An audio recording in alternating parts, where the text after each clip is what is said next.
rock. Give it up for Aliana. My wife, Annalise, everybody. Hey, you know what? My wife came out on the campaign trail today, so please give Annalise a warm welcome. Thank you. At least as warm of a welcome as Granite Staters can give. You know, we're Minnesotans, so this is a little warm for us, actually. I love you all. Y'all ready for some change? Yeah, well, I am too. And I am so I got to tell you, you know, it's not that easy running against your party and your incumbent president, a man I respect. But I got to tell you, the last 90 days, you have made me feel so warm, so welcome, not just Democrats and independents, Republicans.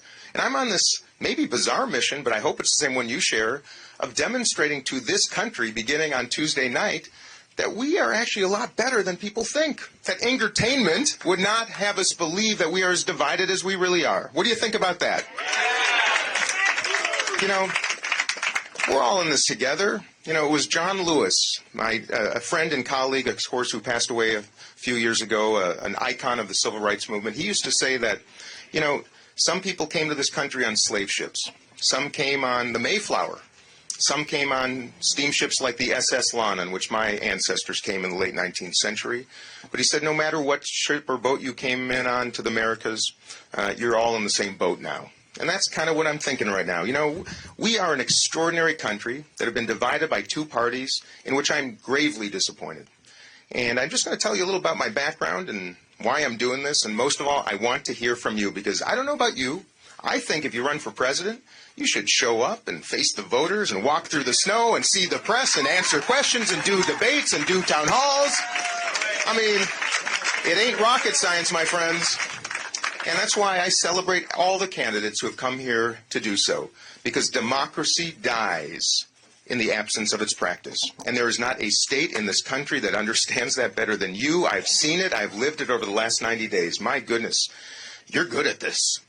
You are really good at this. I love how you challenge us. I love how you inquire. I love how you assess us.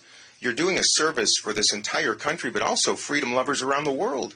Because in democracy, if you don't see those candidates in the cafes and on the streets and in town halls, you don't get to know them. And then we don't even know who they are that we're voting on. And then two parties just hand us two options that are kind of the lesser of two evils. And I think we can do better. You ready for a little better? I am. So, you know, I don't come at this like most people do, which is spending their entire careers in politics, climbing the ladder, waiting in line, doing anything it takes, saying anything you're supposed to, just to keep ascending. And I lost my dad in Vietnam when I was just 6 months old. He grew up really poor in St. Paul, Minnesota. My grandfather died when he was a boy. My grandma Ruth worked at a department store to try to make ends meet. And he wanted to be an attorney, so he earned an ROTC scholarship to attend the University of Minnesota Law School. Graduated, cum laude, and then was sent to Vietnam in late 1968, not long before I was born. By the way, yesterday was my birthday. And Nikki Haley. Round of applause for her, too, because I got to tell you, something tells me when 70% of the country doesn't want a Trump-Biden rematch, I think maybe a Haley-Phillips match could be pretty good. So, and by the way, there's not a job in America, not a single one, in which age 55 you're considered a young'un. But I don't want to talk about that. So my dad was sent to Vietnam. He was killed in a helicopter crash in Pleiku in July of '69, July 25th, literally just a few days after we, the United States, landed on the moon. And I've been thinking about that because I went back to Vietnam this past March, went to the very site where he was killed, the very dirt, and it was a very profound experience, you can imagine. For a couple of reasons. As a member of the United States Congress, I recognize that voting card that I carry in my pocket, the immense power of that, one that can literally help afford young Americans education, as it did my father, and that same voting card that can actually take away people's lives by sending them off to wars that were misguided, meaningless, and horrifying. And I thought about all the soldiers in Vietnam that day in July of '69, in that misery, to look up at that moon and think, holy moly, that's our country at its very, very best. Watching Walter Cronkite cry because of what America had achieved. You know, I'm 55. The moment I felt like that was the 1980 U.S. men's Olympic hockey team. Remember we beat the Russians? Remember that feeling? I think it was pretty cool. But I haven't had many of those lately. And I think we should start putting the past behind and maybe start moving to a future where we can feel like that again. How about you? That's cool. Yeah, I'm game for that. It's not going to happen if we have the status quo, I can tell you that. So anyway, when my dad died, I was 6 months old. My mom was 24 and widowed, and we had nowhere to go. So we moved in with my great-grandparents in St. Paul for the first 3 years of my life. 1972, my mom meets a wonderful man, remarries, and he adopts me into this family, the Phillips family. And a family of blessings in business and in philanthropy, and also a lot of advice. Now, for some of you in the room, you remember Dear Abby and Ann Landers? Yeah, my aunt and my grandmother. And my goodness, would I love to have them around right now. In fact, it was my grandmother, Abby, in 1980. I had seen John Anderson in my middle school. He came and talked to us, a man running for president. Remember, the former Republican member of Congress from Illinois, then independent, came to my class, made a speech. I'd never seen a presidential candidate before. Maybe any of you in this room seeing a presidential candidate for the first time? All right, that's super cool. So he comes to my class. I go to dinner that night with my whole family, 4 generations of my family. I sit next to my grandmother, Abby. She asks about my day. I said, Grandma, it was amazing. The next president of the United States of America came to speak to us. And she put her arm on my shoulder and said, honey, if he's speaking to middle schoolers this close to the election, he ain't winning. And then she says, Dean, she said, Dean, are you a Democrat or Republican? And I said, Grandma, I'm 11 years old. I don't even know what those are. I still sometimes don't know what they are. And she said, you're a Democrat. So I was anointed a Democrat by Dear Abby in 1980 at Murray's Restaurant in downtown Minneapolis. But I digress. I grew up lucky. You know, I recognize I was lucky. There is not a single Gold Star son or daughter from the Vietnam era, not a single Gold Star son or daughter from the Iraq or Afghanistan era that got as lucky as me. And as I pursue public service, I recognize that it should not take a stroke of good luck or just being born in the right zip code that dictates where you end up in this country. The great promise, the singular promise of this country, is the equality of opportunity. That's what we strive for. That's indeed why I recognize that people like me have a responsibility to stand up in times like this and afford opportunity and do better and not just represent the wealthy and the well-connected.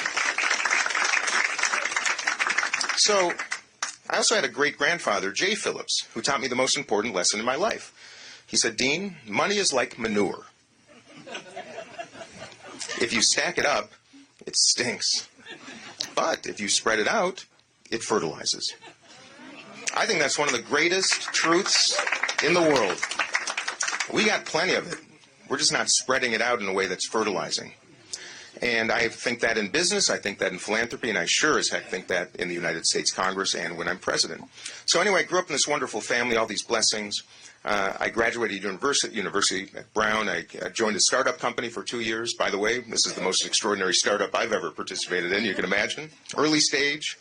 And loved that. And then I joined our family business. We were in the distilling business. We introduced Belvedere vodka. Any martini lovers in the audience? Okay.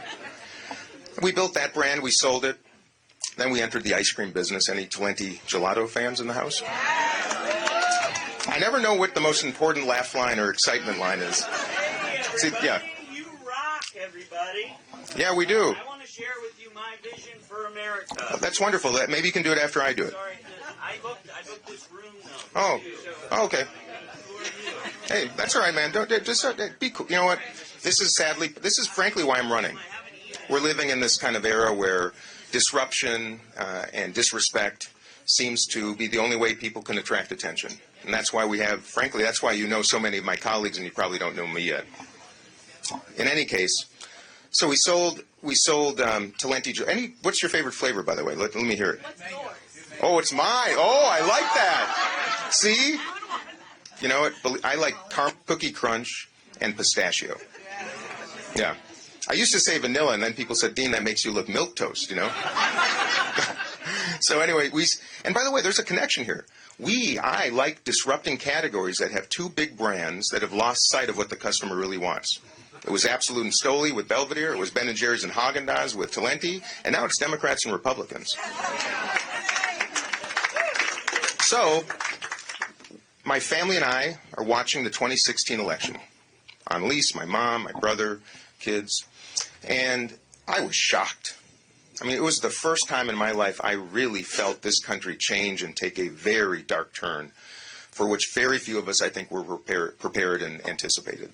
But I remember that night after the returns were pretty clear, I told my family, you know what, give him a chance. We can't start a new presidency, no matter your politics, by condemnation.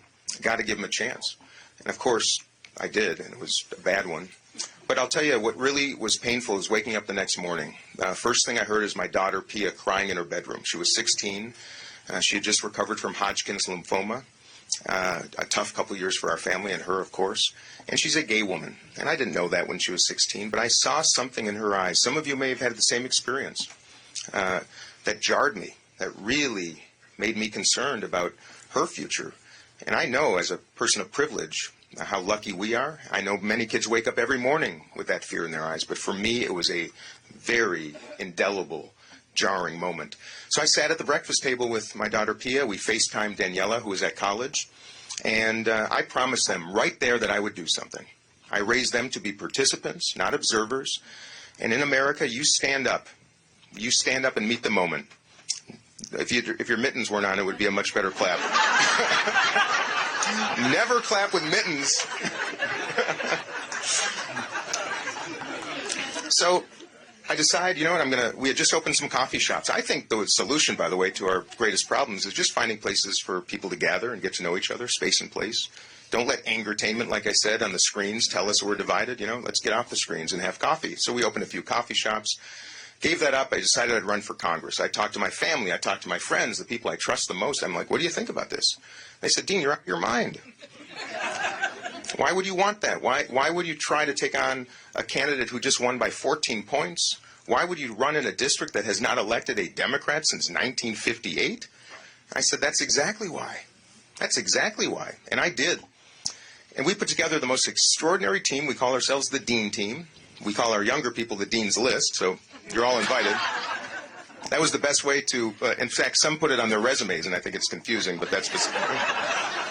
But I say this because I'll tell you, when you come from the business world, which I wish more politicians did, I think you know pretty intuitively that if you start an enterprise by condemning 50% of your potential customers, it's not a really good strategy. In fact, it's a really stupid one, and that's exactly what politicians use every day. So I did it differently. I used invitation instead of confrontation. I bought a 1960 International Harvester Metro van. We call her the government repair truck. Many think it should be a lot bigger considering the task, but the truck's in Manchester right now with some engine trouble. I drove that thing around. I put out chairs, served some coffee, and literally just invited people to come talk. Tell me what's on your minds. I got to meet Democrats and libertarians, independents, Republicans. I heard the most beautiful stories, the most heartbreaking stories, and it was the most extraordinary experience of my life until the last 90 days here in the Granite State. But I discovered that the best way to do this is to represent everybody, not just Democrats. So I won by 12 points, flipped it by 26, which was a pretty good achievement. Come to Washington. Yeah. Come to Washington, bright-eyed and bushy-tailed, 2019. I think Nancy Pelosi and Kevin McCarthy, I think they're going to sit us down and have a little dinner and get to know each other, tell our life stories, and do a ropes course and build some trust. My goodness, my friends, none of it. I was shocked. They put us on different buses, going to different events. The systemic separation is manifest in the very institution that is supposed to be doing just the opposite. And I thought, you know what, I got to do this differently. So Annalise and I, we started hosting bipartisan dinners for our colleagues to get to know each other. Many of whom, by the way, many of my Republican colleagues have been so generous with their reach out over the last 90 days. Birthday wishes yesterday, go get them, love the courage, wish we had people on our side that would do it, that kind of thing. And we built friendships, both of us. I joined the Problem Solvers Caucus. Any of you familiar with the Problem Solvers? Yeah, I wish this whole audience would clap at that, because the fact that you don't know them, I'll tell you about them, us. You don't know them because we're the workhorses. We're not the show horses. We're not playing the stupid game of getting on TV. Let me tell you, I could be very well known right now if I was just willing to be a total jerk. But being unknown as you start a presidential campaign is a huge blessing. No one talks about it because 2/3 of the country does not hate me yet. It's true. We're the problem solvers because we actually work together. We trust each other. We get to know each other. We're friends from all around the country. And we understand that if we don't find solutions, we're in big trouble. Now, you don't hear about us because it's really hard in Congress to even put solutions on the floor because you have gatekeepers, the leaders on each side, that don't want oftentimes to solve the problems. We go to the White House. In fact, Donald Trump invited me to the White House in 2019 because we had a proposition to get through the shutdown, which actually worked. So that's how we do that. I joined the Modernization Committee because we actually have a committee trying to improve how Congress works. If you can believe this, when I got there in 2019, remember, honey, they gave me a pager. Now again, some of you in this room have never even heard of what those are. Yeah. Oh, my goodness. Yeah. A pager. I mean, which, let me tell you, never was used, but that's a metaphor for what Congress is like right now. What the heck? So I joined the Modernization Committee. We made some improvements. Then this past session, I was elected by my peers to join the House leadership table, along with Hakeem Jeffries. The first time we had a new set of leaders in 20 years. Nancy Pelosi, Jim Clyburn, Steny Hoyer. You know, these people stick around a little while. And it was joyful to serve as a House Democratic leader, one of 10 people out of 210. But then I saw something really disturbing start happening. I was trapped in the House chamber on January 6th, 2021. I wanted to be there to bear witness to one of the most important moments in American democracy, the counting of the ballots. Something to witness, to watch, to treasure. And I watched the president's speech beforehand in my office, and it was appalling. And I walked across the street, sat down with 20 of my colleagues in the House gallery. Remember, this is in the middle of COVID. Watched the proceedings. My family then started texting me, saying, "Everything okay?" And I said, "Of course it's okay. I'm watching the proceedings." They're like, "No, I don't know. Do you know what's going on outside?" No. So a friend of mine, Tom Malinowski from New Jersey, we walked outside of the chamber, looked at a window, and a U.S. Capitol Police officer screamed at us, using a swear word, saying, "Get the you-know-what away from the window," screamed at us, "Get the back inside the chamber." But what we saw was horrifying. All of them walking up, starting to fight with our officers who were completely ill-prepared and under-equipped, and it was shameful. So we got back in the chamber, and at that moment, they removed Nancy Pelosi. They slammed the doors, put furniture in front of them to try to block them. They told us to immediately put on our gas masks, take cover behind the chairs, and seek something to defend ourselves. And you know all we had? The only thing we had is pens and pencils. It's all we had. And those 20 minutes we were trapped, let me tell you, for those of you who have been through trauma before, you know it's not about what happens after. It's it's that fear, thinking that these are your last 15 minutes of life. My colleagues crying, most of them calling home and texting to say goodbye, many of them in prayer. And just through a twist of fate, we were able to escape. I'm going to tell you another story. I don't say it much, but I screamed at my colleagues to let's run to the other side of the chamber, because I thought if we could go to the Republican side, we could blend in, and the insurrectionists who were clearly coming after we Democrats would mistake us, right? But I then saw my colleagues of color with whom I was sitting, and I recognized at this moment that they couldn't blend in. They were wondering if they should leave these little pins on that identify us to the police officers, or take them off so they could not be identified by the insurrectionists. And I'll tell you, we all maybe reached this moment at some point. For me, it was when I was 52 years old at that moment on January 6th, where I really recognized what that all meant, what privilege meant, in a really profound way. And when we finally did make it across that side, we walked across the hallway, saw the rioters with their face down with long guns pointed at them, told to get in an elevator to take it to the tunnel, to run across under the streets to the safe room. They told us to push the sub-basement level. That's where the tunnels are. And we get in the elevator, and one of my newly elected Republican colleagues, a friend, pushes floor 1. And I got to tell you, those 15 minutes were long, but even longer were those 6 seconds going from the second floor to the first floor. Thankfully, there was nobody there when those doors opened. We run across the hallways to the safe room, and I'm standing next to Liz Cheney, about 20 of us in a room, TV on the wall, waiting for our president. Yeah. I want to talk about her. That's why I'm digressing. We're watching a TV screen, 20 of us, probably half Democrats, half Republicans, waiting for our president to stop this. Waiting for him. He finally comes on, Liz Cheney points at that screen and says, he's responsible, we're going to hold him accountable. And I'll tell you, every single one of us, it was the only time in the U.S. Congress where I really felt that we were one team. Every Democrat, every Republican, we applauded her. We resolved right then and there that we will get back in that chamber tonight and finish the job. And I saw principle on display in a way I'd never seen it before. I didn't know her well at the time. She was the third-ranking member of the House Republican Conference leadership team, the most conservative member of the Republican Party in the House, according to the Heritage Foundation, and not someone I knew. But what I saw happen over the next number of months is she was excommunicated from her leadership post. She was basically thrown out of her party. She started hanging out on our side of the aisle. We got to know each other a little bit. And I did an advertisement for Liz Cheney in her last primary in Wyoming in 2022. She knew she was going to lose, but she had the courage of conviction to put her principles and our country over her party.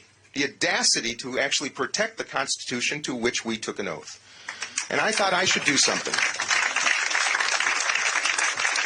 And I share this story with you because what she did was what inspired me to do what I am doing now, because her party was saying the same thing about Donald Trump quietly, about his grotesque nature, about his incompetence, about his danger. And then they'll get in front of cameras, including many of them who are here right now in New Hampshire, lying. In front of the cameras, they're all in on Trump. And it appalled Liz Cheney. She was one of 10 Republicans who had the audacity to vote to impeach him because that's what was the right thing to do. 9 of them didn't make it back to Congress. So people in Congress, they see what happens when you are actually principled. There's no reward. So what do? They act like sheep. My side of the aisle, same thing started happening. Now look at Joe Biden's a good man, a man of decency and integrity. There's no equivalency between him and Donald Trump. I hope you all know that. Please. But my colleagues started to see the same thing, the decline that you have seen. We know it's real. He's a human being. We started seeing the polls shift. We started seeing his approval numbers drop. And we started recognizing that, you know what, Donald Trump may well come right back to the White House. And we were all talking about it. But then the cameras would come on, and my colleagues would say something totally different. And I thought, my goodness, this disease was now contagious on my side of the aisle too, which is people literally lying in the spirit of self-preservation versus principle. I literally left the House Democratic leadership table. I resigned because it was so incongruent with my principles. I'd seen Liz Cheney stand up for principle, and I thought my time is right now too. So I called on the president to pass the torch. It was the right thing to do. He implied he would. He should not be running. It is a danger to the country to run when you are knowingly going to lose to one of the most dangerous people in the world. He should cement his legacy, is what I said. He's done a fine job. But don't be Ruth Bader Ginsburg and stay around a little too long and ruin your whole legacy, not to mention the possible freedoms that will be withdrawn by him losing. But he didn't leave. So I started calling on those whose names are better known than me. Gretchen Whitmer, someone I admire. J.B. Pritzker, someone I admire. Join the race. Be a Democrat. Enter the primary. That's what you do. But they wouldn't do it. In fact, when I called them, their political people only took the call. They wouldn't. And they told me, don't use their names. That's how pathetic we find ourselves in this situation. So they wouldn't do it. So I became frustrated. I thought, my goodness, if not now, when? And if not me, who? And my goodness, 2 weeks before the filing deadline, I decided we're going to do this. I had 2 weeks free. This is going to sound bizarre. 2 weeks free. You know why? Because Kevin McCarthy lost his job and my Republican friends could not find a replacement for him, and we had nothing to do. So I gathered a ragtag group at our house in Washington, and we literally put together a presidential campaign in 2 weeks. Now, mind you, not with Democratic consultants, because they get blackballed if they would be someone that might help my campaign. We have one person working on our campaign who has to use a pseudonym for fear, I'm not even going to say if it's a he or she, but for fear that after this they would be blackballed. That's how pathetic it is. But we came here on October 27th. I signed those documents with Annalise and my family at your State House in Concord. But that alone, the most extraordinary tradition I've ever seen in my life. And I became a candidate for president. You know why? Because I'm 35 years old. I was born in the United States, and I brought a $1,000 check to your State House. How cool is that? So, and you know, this isn't easy. I knew I'd come up here and nobody would know who I was, and if we could get 5 people to sit at a table, it'd be a miracle, and my goodness, that's how it started. But I got to tell you, look at this. Look at the last few days, what has transpired. If you pound the pavement in the United States, if you keep on keeping on, if you're decent, respectful, willing to face voters, anything is possible. And for our whole tradition, it has started right here. So I want to thank you for that. Because but for you, nobody like me could even stand a chance of succeeding. And we're going to do it. So I'm going to close with this. This is not just about beating Donald Trump and that Joe Biden is not electable. This is about doing this all differently. Decency, respect, integrity, competency. I'm going to have a bipartisan cabinet. I'm going to have the best and brightest Americans, no matter their politics, in the White House, right? I want a team of rivals. Do you know how boring life would be with people who all see things the same way? My goodness. Oof. The other thing is I want a youth cabinet. I want a high school student or college student from every one of our 50 states of integrity. I want a diversity of opinion and backgrounds helping me. Because I can tell you, people in their 80s, people who have been politicians their whole lives, I'm sad to say this, but they don't understand artificial intelligence. They don't understand social media regulation. They don't understand how we can actually accomplish what we need to and also protect us from some really dangerous technologies coming down the pipeline. I'm going to also employ zero-based budgeting. I think our spending and management are out of control. It's nonsensical. I'm a proud fiscally responsible Democrat. In fact, the last Democrat to actually run the government in a responsible manner was Bill Clinton. I'm going to make sure that Pentagon passes an audit for the first time. I'm going to encourage our federal administration, both the administration and the Congress, to provide resources to have an international consulting firm conduct an assessment of every agency, every program, every expenditure, and make recommendations to all of us about how we can deliver services better, spend less, and do more. Part of it with artificial intelligence, which is going to reduce costs for Americans. It's going to generate better outcomes, and it should be managed in a way that the nefarious use cannot harm us. But it is coming, my friends. It's already here. This administration and past ones have done nothing because they don't get it. Cryptocurrency, same thing. They are waiting to be regulated because Congress and the administration don't get it. So I'm going to do it differently. And policy-wise, we have a crisis of costs and we have a crisis of chaos. Let me just start with education. Why are we burdening young people in this country with $1.7 trillion in debt, spending $90 billion a year on interest, when we are the country that should be promoting self-sufficiency, encouraging education? Instead, we put weights around the necks of young people trying to begin their careers, and we charge them higher interest rates than car loans.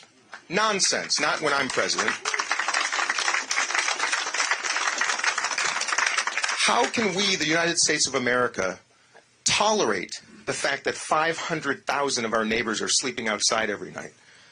I knew we had a problem in San Francisco, Chicago, New York City, but let me tell you, spending the last 70 or so nights in Manchester and around your state, seeing veterans sleeping in Veterans Park, it's atrocious. It's a shame. We need to build 7 million homes in this country, multifamily, apartment buildings, small homes, neighborhoods, maybe new cities.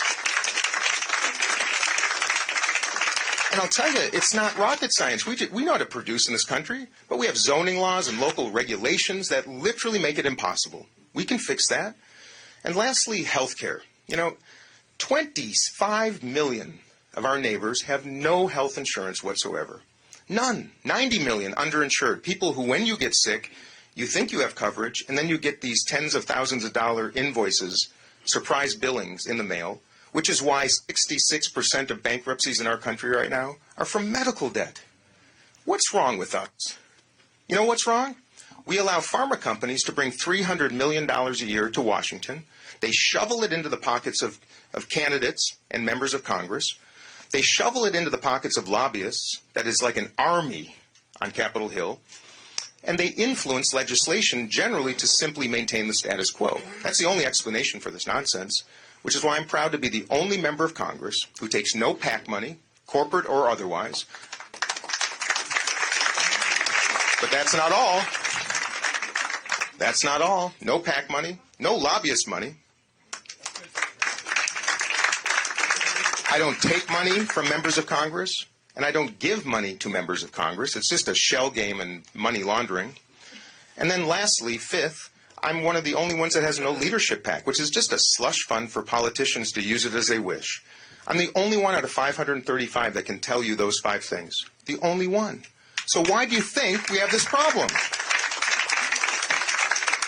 Why are we a country that has legalized corruption, where you can give me $5,000 in an envelope at a steakhouse in Washington, and then when I'm sitting in my congressional seat in a committee of jurisdiction over your enterprise, you look me right in the eye and wink?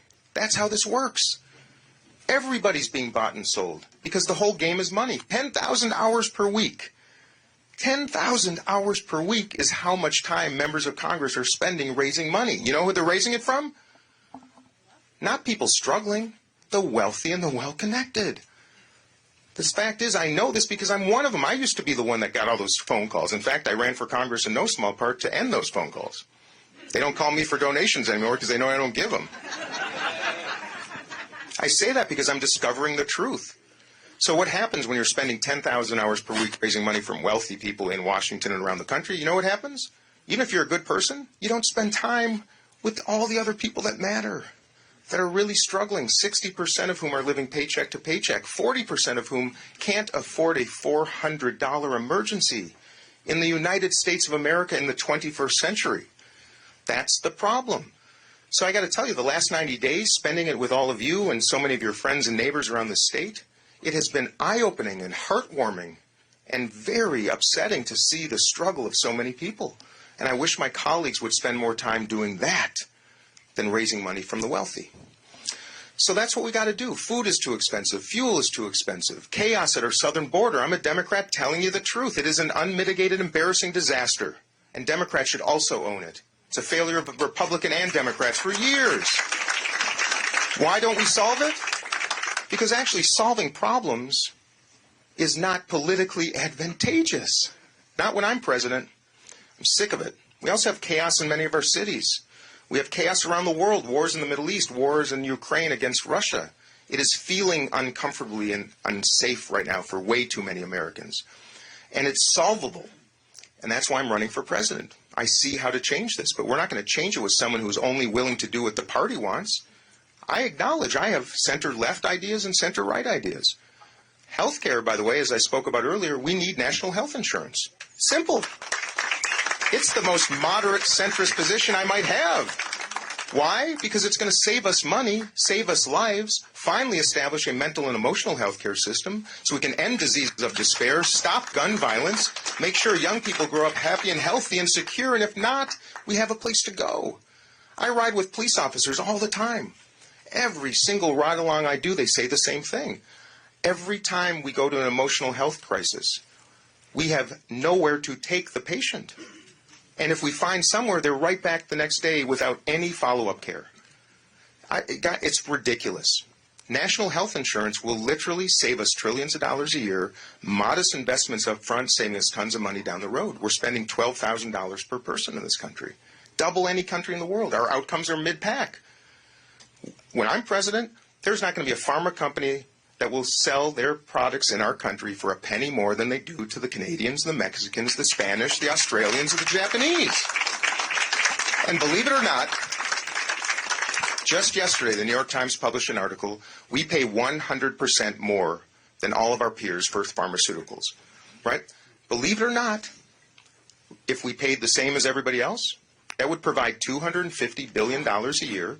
Add that to about the $50 billion a year that health insurance companies generate in net income every year. That's the $300 billion we need to cover everybody. Nobody would pay a penny more, and we'd start actually reducing our costs.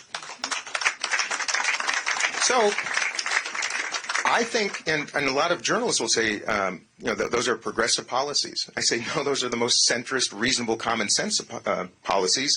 They're positioned and branded as such because both sides need to try to take ownership on one side or the other. So look, I'm common sense. I wish we had a common sense party. That's why I'm trying to make we Democrats, because we're the last chance to do it, actually, everybody. So look, I'm Dean Phillips. I did not intend to do this 4 months ago, but only in the United States of America can someone who works their tail off and earn a little bit of opportunity. By the way, not everybody's in the same position to do so, but only in this country can you do that. And only in this country could an unknown congressman from Minnesota who said, I'm not going to sit down in 2016 and watch this country be taken over and hijacked by a madman. Only in this country can that guy appear in front of you and say, I'm running for president, and in 2 days, you have a chance to change the whole world. So it's up to you. And I'll leave it at that. If you like the status quo, by all means, write in Biden. You've got that choice. He should be on the ballot, for gosh sakes. But conversely, if you want to say, you know what? I think we can do this better. I think in America, if we could wake up the next morning after that election and say, my goodness, something might be possible. Not just because Democrats won, but because a common sense president will be coming to the White House. So my next birthday is January 20th, 2025. And I'd love it if you might show up to my inauguration and celebrate with me. I love you, everybody. Let's do this. Let's make the change. Let's do it for everybody. I love you all. And now, I still think the president should be answering questions too, but I'm going to do it in front of all of you, so whatever on your mind, please let me know, and we will start with whoever is first. And just say your name if you would. My name is Art. Hey, Art. Hey. Hey. First, I want to thank you for your work on the Problem Solvers. Thank you.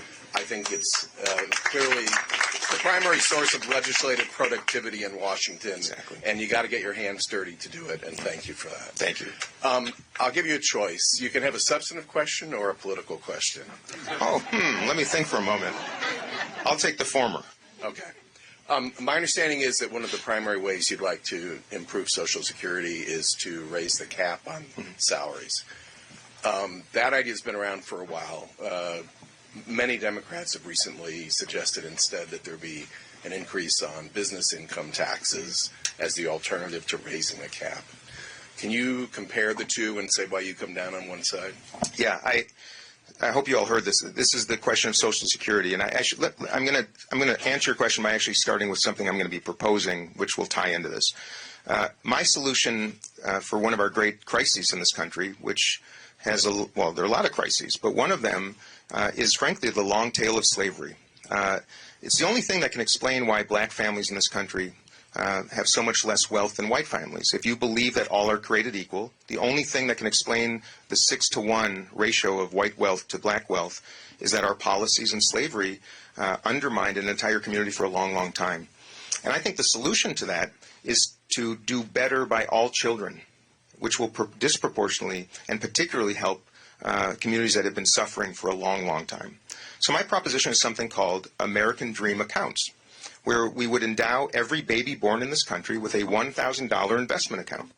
It's only $3.5 billion a year. Now, that's a lot of money, but when we're spending $866 billion on our Pentagon budget, I'd say we could take that down to $863 billion and start to actually help Americans. $1,000 invested in the U.S. equity markets, growth companies, American growth companies, kept in an account that you can only access if you graduate high school or obtain your GED.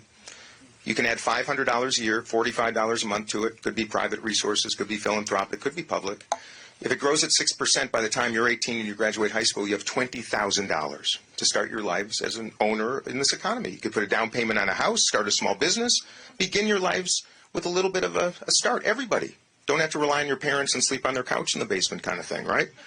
And I say that because these are solutions to actually have bookends. And then towards retirement years, we have Social Security. And by the way, every kid would have an app tracking their portfolio.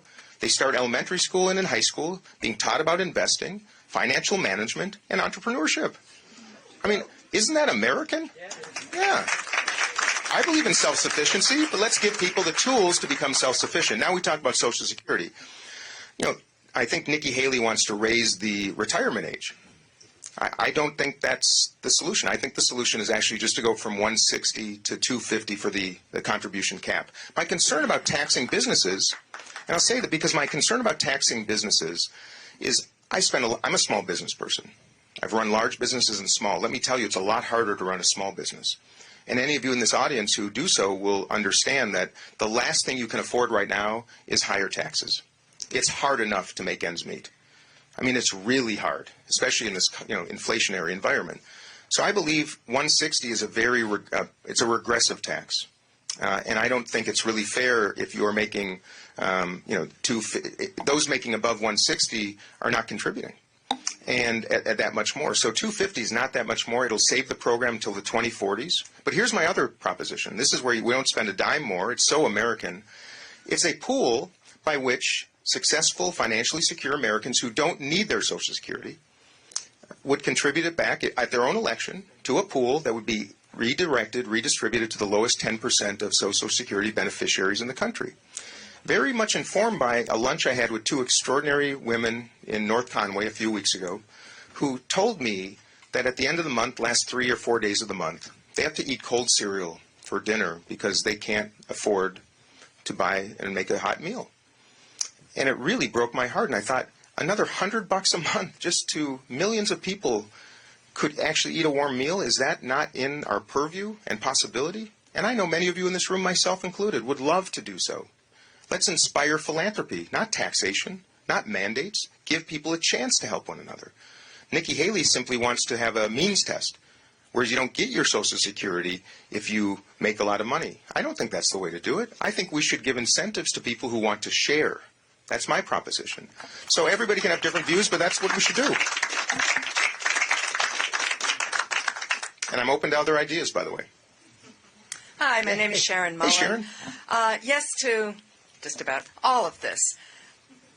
DNC aside, we have a decision to make on Tuesday. And I'm interested in what the realistic path forward is. I'm a little annoyed that you reminded me of what it can feel like to vote for as opposed to against something again. But there's something that we really need to vote against this time. Mm-hmm. Delegates count. Yeah. Ours won't. Yeah. How do you achieve the delegates necessary to proceed with this? It's a darn good question. Let me describe my path. First of all, there's a reason I'm up here. It's not just to start this campaign and win the presidency by walking through the snow. It's to remind this entire country that what was done to all of you is one of the most egregious affronts to democracy I've ever known in my lifetime.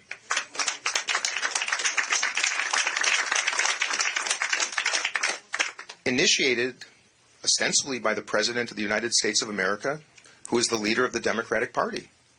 And this notion, knowing that you have a Republican governor in Concord and would never have changed this even if it was something Democrats wanted to do, is to me just a horrifying and unjust action. The fact that they will not seat your delegates right now, which, by the way, I intend to do everything I can to ensure that does happen. I think I will.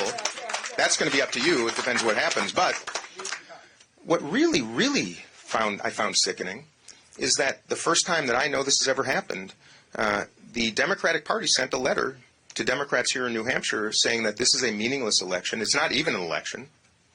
And to remind Democrats basically not to vote because it's not worth it.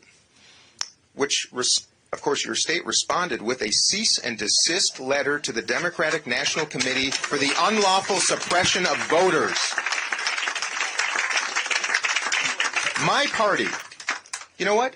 Have you heard one Democrat say a word about it other than me? This is the problem.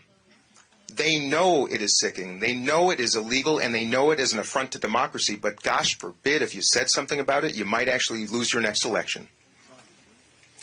You've seen almost every cabinet member come up here. You've seen the mayor of Boston. You've seen the governor of Massachusetts. You've seen my colleagues in Congress. Not a single one has said a word about it.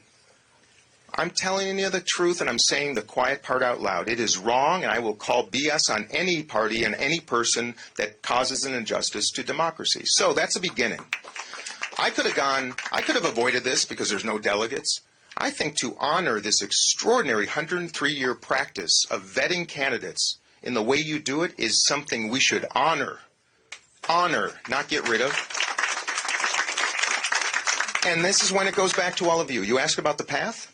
You will determine my path on Tuesday night.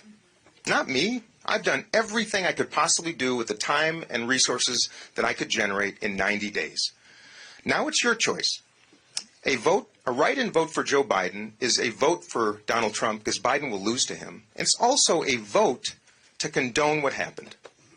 Now, I gave you my perspective on that, but I also gave you a platform of hope and opportunity and changing some of this nonsense, right?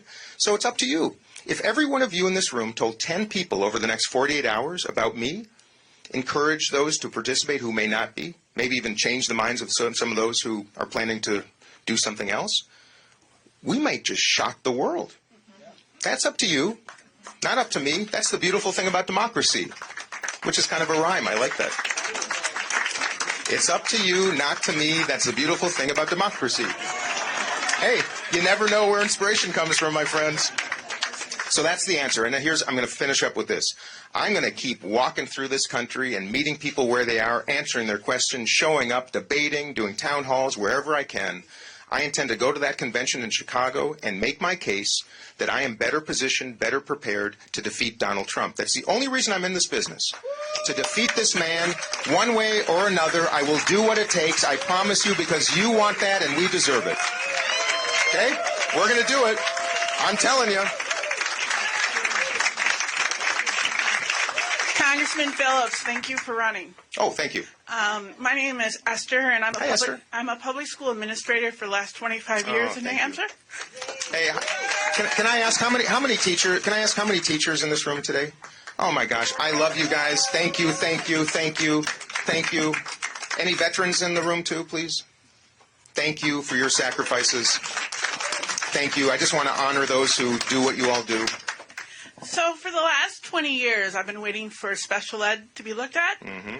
I'm wondering what your thoughts are on it for students of needs, and how would that look in your administration, and maybe add to the Department of Education. Oh, thank you, Esther. So I've been a champion for the full funding of IDEA for all 3 terms. I cannot believe the federal government made this promise, 4 decades ago, and it remains unfulfilled. It's just another inexcusable act, or frankly lack of action, from a Congress that talks a big game and doesn't seem to really do anything about it because they're fighting each other instead of fighting for all of us. I'm a big believer in full funding of IDEA. I don't understand why these promises go unfulfilled. I don't understand why a country that was differentiated from all those around the world by its public education system would be ignoring it at a time like this. And I can't imagine for you teachers in here, for your students and for those families who have kids at public schools, what that feels like right now. To go to schools that are denied resources that they need because of the funding model, to go to schools in which the fear of someone coming in and creating a horror is something that's always maybe around the corner. That's not the America we need for the future, and that's why the men of the past here should retire and bring it to a new generation to actually solve this problem, restore hope, resource our needs, and make sure that everybody has opportunity. And thank you for what you do. We have time for one last question, folks. Oh, come on, 2. This is our little shtick. We always do this. Good job. And what's your name? My name is Sue, Hi, and Sue. thank you first for coming, and thank you for your courage to get involved. Thank you. So, if this does not bode well for you, would you consider the No Labels Party or a third party, or is that, what are your thoughts on that? Well, first of all, this has boded well for me already because you've made my whole life by the last 90 days of the greatest joy and reinvigoration and restoration of faith in our country you could possibly imagine. That's the selfish part. The selfless part is I will do anything it takes, as long as the data supports it, to defeat the most dangerous man in the world. And I'm disappointed. That so many people who could have joined me on this stage to make the case together left me alone to do it. And that case is really simple. We should be having a competition, not a coronation. A competition allows all of you, plus everyone in this country, to identify someone who is best positioned to win an election. Now, I used to believe that we were in the business of winning as Democrats, but it appears to me it is not about that right now. It is about people that are trying to protect their privilege, their prestige, their proximity, their power, and frankly, putting their principles below their self-preservation. So, I will do anything. Data will drive it. Right now, I am a committed, lifelong Democrat that believes deeply that I should pursue the process that is in place, that is afforded to people who are willing to do so. And I intend to take it all the way to the convention. But I am seeing the DNC employ practices that are not just anti-democratic, but I think despicable and dangerous and maybe even illegal.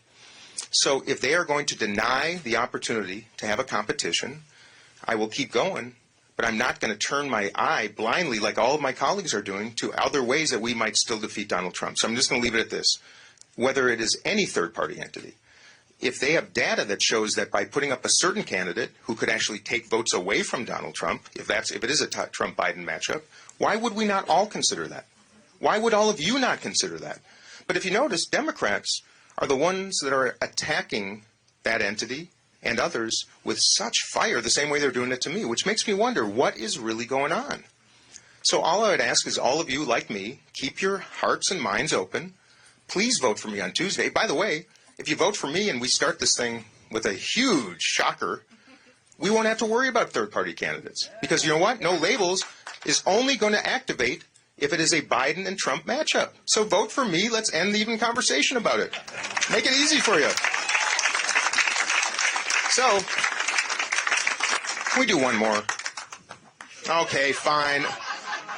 Oh, God, I hate this part of this deal. What's your hurry? I know, I got another event, and and they want me to be on time, which is something no politicians ever do, but but here, before I go, I do want to tell you, and I'm sorry, I really mean it. You can email us, hello@dean24.com. My team would love to answer your emails. If you have ideas to share, my goodness, I like crowdsourcing. You got policy propositions, you got criticisms, you name it, send it to me. But I'm going to end with this because I think this is the special sauce that I will bring to the White House. I was so dismayed on the night in 2016 about what our country was doing to itself. You've all felt this sense of, that right under the surface, right? This division, this tension. And I started this program back in Minnesota called Common Ground, where we do something really simple. We get 6 Democrats, 6 Republicans to a table, and we break bread. We serve a little lunch, a little nosh. We talk about our life stories. We talk about health care, immigration, and national division. And it's facilitated by an amazing group called Braver Angels. Oh, any of you aware of Braver Angels? Yay! I got to tell you, more Granite Staters know Braver Angels, which is a good sign. Look them up, by the way. They're just a great group of Democrats and Republicans around the country, just trying to get us together and get to know each other. So a facilitator sits with us. We do a 2-hour session. And at the end, everybody at the table gets about 30 seconds to share with our whole group about what they got from this experience. And we had this episode not long ago where this young woman, Emily, looks across the table at Dave and says, Dave, when I pulled up next to you in the parking lot and I saw your F-150 with that Trump sticker on the back,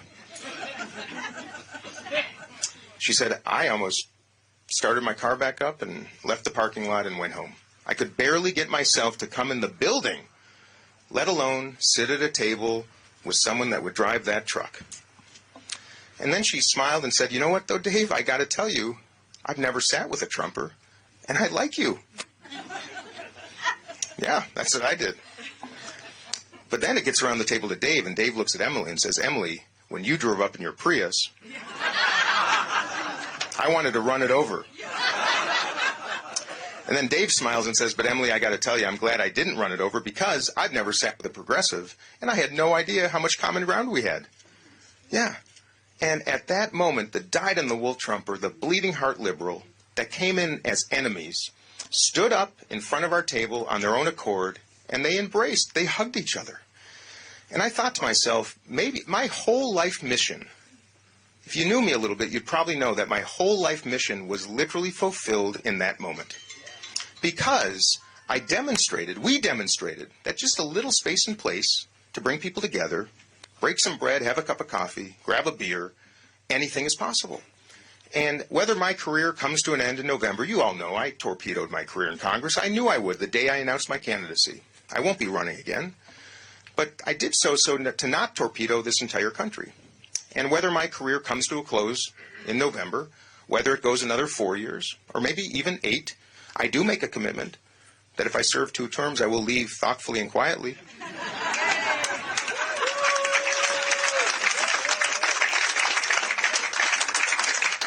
And my point is this. When I'm president, I will have the first common ground dinner in the White House in the first month I'm in office, with Democrats and Republicans from all around the country. And you don't have to wear your tuxedos. You can wear jeans. We're going to hang out. We're going to chill. We're going to talk about things going on. You're going to share your life story, and we're going to demonstrate that all is not lost. So I love you, Granite Staters. I would love your vote on Tuesday. Please tell your friends and family. Post something on social media. Help us make calls. Put up some signs. Have some fun, and let's change the future. I love you all. Thank you. Thank you. Thank you. Peace, everybody. Give it up for the next president of the United States, Dean Phillips!